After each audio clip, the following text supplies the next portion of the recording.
Now, thoughts being created are just the tip of the iceberg. The real interesting part comes when you look at emotions. Emotions are much more powerful than thoughts. Emotions pull on you. They control your actions. They guide you throughout your life. It's not your thoughts that control where you sit in a class or on a bus, but it's if you like that girl or you think that guy smells. When a couple is together, it's their emotions that keep them tethered. Same with if they're fighting, it's their emotions that break them apart. You watch TV shows that you enjoy. You hang out with friends because you have emotional bonds with them. Now, this applies on a smaller scale too. Do you ever have a morning where you wake up grumpy and stub your toe and think, oh, this is just gonna be one of those days, and find that the entire day afterwards just goes terrible and just everything goes wrong?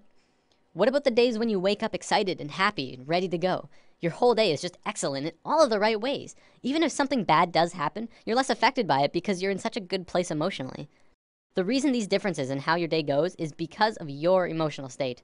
People like to think the world will go on exactly the same without you, but it really won't. People interact differently with other people, and everyone would have a completely different experience if you were not there. Imagine this scenario. There's a bully in a playground who's looking for someone to beat on. There's kids playing sports, kids skipping rope, kids on the swings, and then off to the side there's one boy sitting in the grass watching the rest of everyone play. He doesn't feel like anyone else will want to play with him, so he sits apart from the group. The bully instantly knows where to go, and the circle of hurting begins. See, it's through the feeling of being vulnerable that you become vulnerable in the physical. If the boy had walked outside for recess and told himself, I can fit in, he would probably be playing sports right now. This applies to the bully as well. He didn't have anyone else to play with, probably because of some insecurity, mental, that led him to need to hurt others. He thinks he's doing good for himself by hurting the boy, except he's really just hurting himself long term. You can look into society and see a vast amount of evidence to support it too. The people who are most successful are those who talk most of success. Those who speak most of illness have it. Yes, illness is also a creation of yours. If you have a low immune system, it's because of you. Typically, we like to blame things on the virus going around or our own immune systems, but the way that we become susceptible to them is from inside, whether that there's some ongoing negative energy or some bad feeling that we allow into ourselves. We can heal ourselves also, but I'm gonna save healing for another video. There's only one thing that becomes apparent from this understanding. You create your own reality.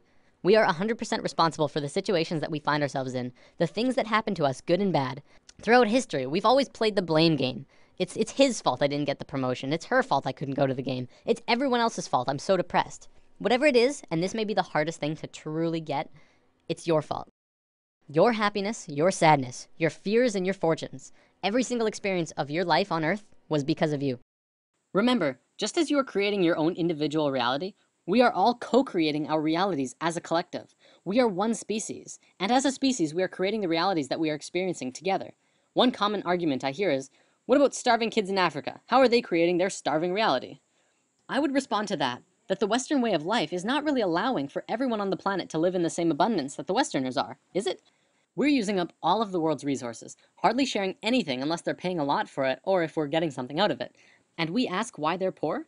We haven't been sharing with our brothers and sisters around the planet. But again, that's us as a collective creating the reality that we experience around the planet.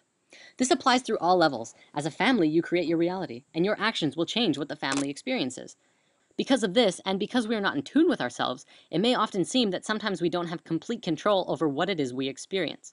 Sometimes we're seemingly forced into scenarios that seem out of our control. This happens as a result of our disharmony, and also lack of connection to our own intuition. When we become more in tune with ourselves, we can feel out certain scenarios and decide if that's a path we want to take. Maybe I won't go down into the dark alley. Maybe it feels right to not take that job. Beyond that, once you have the experience that you feel is out of your control, now it's your turn to decide what you do next. You can allow the experience to get the best of you and drain your energy and move into a dense, unhappy place emotionally. Or you can decide to take it for what it is, an experience, and keep moving forward. Every dark cloud has a silver lining, and if you're looking for that silver lining, you'll have a much easier time finding it. Many of us have heard of this thing called the law of attraction, which talks about something similar to this, but talks more about evidence and not much about this thought realm. Over the entire world, people have written in to tell of their amazing stories, where they've really focused on having what they wanted, and got it through miracles and coincidences. This is but a small piece in the vast ocean of the internal world that I'll be talking about. It is, however, very real, and you can literally change everything in your life by willing it so. I know this from personal experience, and it's not hard to find others who have too. One continuous argument I hear from people who deny this law of attraction is, You don't just think things and change everything by sitting on your ass. To which I reply, exactly. You never stop moving. Just change your mindset and continue on with your life. Create your emotions in your mind, then move into them physically. Don't let your emotions control you. Pull your thoughts into the physical realm. What can you do to change things? Well, just be good to yourself. Fill yourself up with the emotion of love and happiness as you go about your day.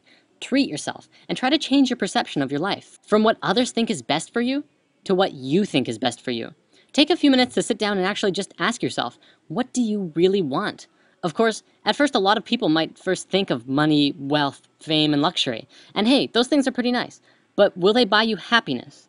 I guess that depends on you. I found in my experiences that beyond all of those things, what people really want is to be accepted, appreciated, and loved. By giving that to others, you will in turn get that back, and the bond that connects you to everyone around you will strengthen so much further. I want to bring up one more thing before I run out of time.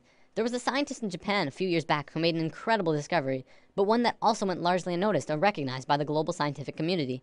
Dr. Masaru Emoto discovered that by putting words on a side of a glass of water and freezing the water, you could change how the water would freeze into crystals. On a jar that said, "I love you," this is how the water crystal froze.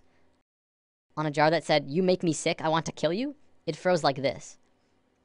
If thoughts can do that to water, just imagine what thoughts can do to us. Well, looks like I'm about out of time for today. Before I go, I want to leave you with words to sit on. For anyone who is looking for direction right now, you can have, do, or be anything you want. So let's look at indigo children and super psychics. There's a new type of children being born on Earth. Since sometime in the 80s, new children started appearing with different or unusual traits. Their numbers began to increase, and today, nearly 100% of all children born in North America are indigo children. So what are these traits? Let's go over a list developed by Jan Yordi, a play therapist who has been studying and working with indigo children for about 4 years now. As we go over the list, see if any of these sound like you. Maybe strong-willed, independent thinkers who prefer to do their own thing rather than comply with authority figures or parents. Have a wisdom and level of awareness and caring beyond their youthful experience. Traditional parenting and discipline strategies don't appear effective with these children. If you try and force an issue, a power struggle is the typical outcome. Energetically, indigos are vibrating at a much higher frequency, so they can get scrambled by negative energy easier. Emotionally, they can be very reactive and may have problems with anxieties, depression, or temper rages if not energetically balanced. Are creative right brain thinkers, but may struggle to learn in a traditional left brain school system. Often, indigos are diagnosed as having ADD and ADHD since they appear impulsive. This is because their brain can process information faster, and they require movement to help keep them focused. Indigos are very intuitive, often psychic, and may hear, see, or know things that seem unexplainable. Indigos may have more problems with food or environmental sensitivity since their system is more finely tuned. When their needs are not met, these children appear self-centered and demanding, although this is not their true nature. These children have incredible gifts and potential and may be shut down when not properly nurtured and accepted. So what's causing this? Well, for one, there are 2 new DNA blocks being activated within these kids. They are microcephalin and ASPM. Both of these blocks are designed to regulate brain growth, giving the kids a broader spectrum of thinking and a newer way of learning. Because of this, the average IQ of an indigo child is about 140, which is 40 to 50 points higher than the average IQ.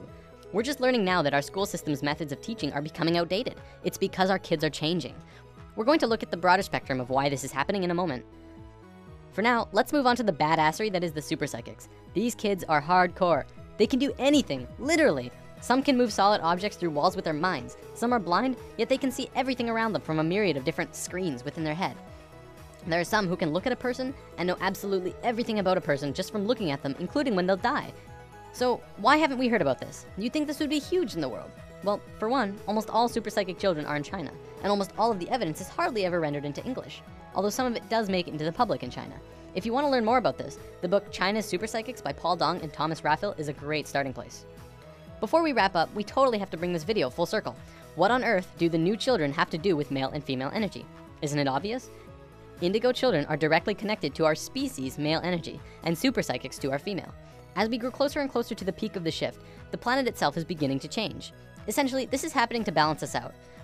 On one half of the world, indigo children are being born. On the other half, super psychics. They are here to help the consciousness of the planet in an incredibly crucial time.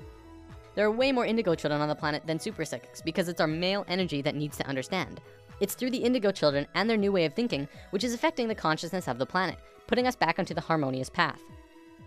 As we just learned, to understand things, it takes 2 to tango. You cannot only understand something by reading about it. You need both sides of the brain to click. In the modern world, things like astral projection and channeling aren't really considered science. One of them is exploring different realms outside of the body, and one is communicating with beings of higher consciousness. And yet, because we can only seem to measure it from experience, it doesn't qualify to be legitimate. Because of this left brain constriction, we have lost a major part of what life is about. See, what we have is called polarity consciousness. We see everything in two ways: good or bad, hot and cold, right and wrong, religion and science.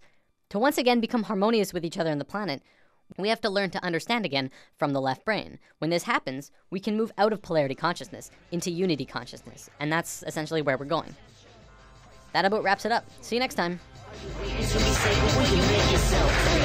We are suspended in this one moment of movement, spiraling in fractal design. But your mind caught up in linear time. You're too afraid to let go, so you're always trying to catch up with time. This is a new consciousness, which means a new experience, cause this conception of reality that enslaves us